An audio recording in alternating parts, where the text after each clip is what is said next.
À présent, j'aimerais parler un peu de la Trinité, puisque c'est un sujet qui a été évoqué dans une vidéo que j'ai entendue. N'y a-t-il pas de verset qui exprime clairement que la Trinité existe? Bien évidemment.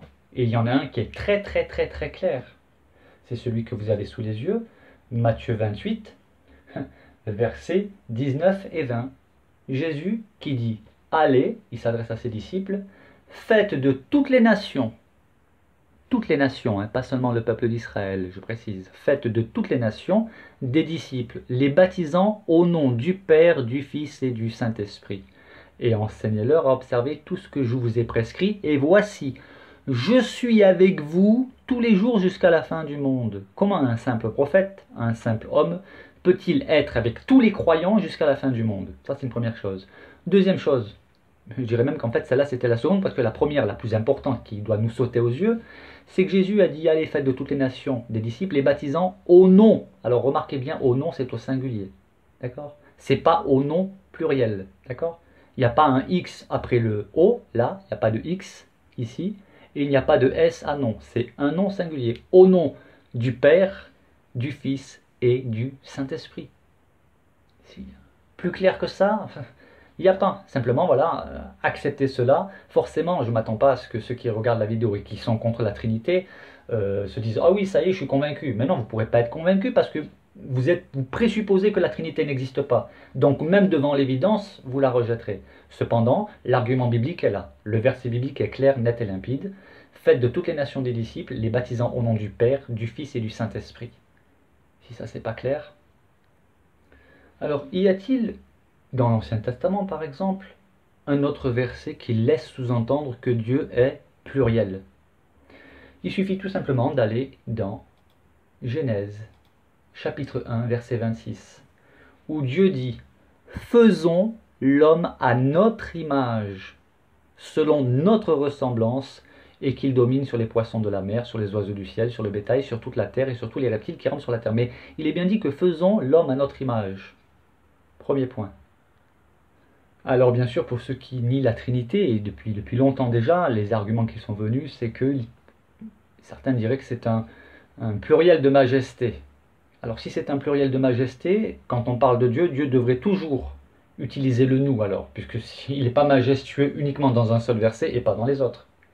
D'ailleurs, dans la Bible, nous qui croyons en un seul Dieu, la Bible qui nous présente un seul Dieu, c'est la Bible où Dieu s'exprime le plus souvent en disant « je » et jamais « nous ». Mais il y a quelques versets qui sont là pour nous révéler une particularité de la divinité, c'est qu'il est un, mais pluriel. Faisons l'homme à notre image. Oui, mais certains pourraient dire, oui, mais c'est pas l'image de Dieu. Ok, verset 27, Dieu créa l'homme à son image. Il le créa à l'image de Dieu. Il créa l'homme et la femme. Et Dieu dit quoi au verset 26? Faisons l'homme à notre image, selon notre ressemblance. Alors, un autre point qui est important à retenir, c'est que ce verset déjà prouve la multiplicité dans l'unité. Et Dieu n'associe pas les anges à la création, parce que certains ont voulu expliquer qu'en fait Dieu s'adressait aux anges en disant « faisant l'homme à notre image ». Nous n'avons pas été créés à l'image des anges. Et les anges n'ont pas participé à la création. Donc le pluriel ne concerne pas les anges, qui eux ont été créés. Et nous voyons aussi la Trinité clairement manifestée dans Matthieu chapitre 3, versets 16 et 17. Alors le contexte ici, c'est que Jésus venait juste d'être baptisé. Donc dès que Jésus eut été baptisé, il sortit de l'eau. Et voici les cieux s'ouvrirent, et il vit l'Esprit de Dieu descendre comme une colombe et venir sur lui.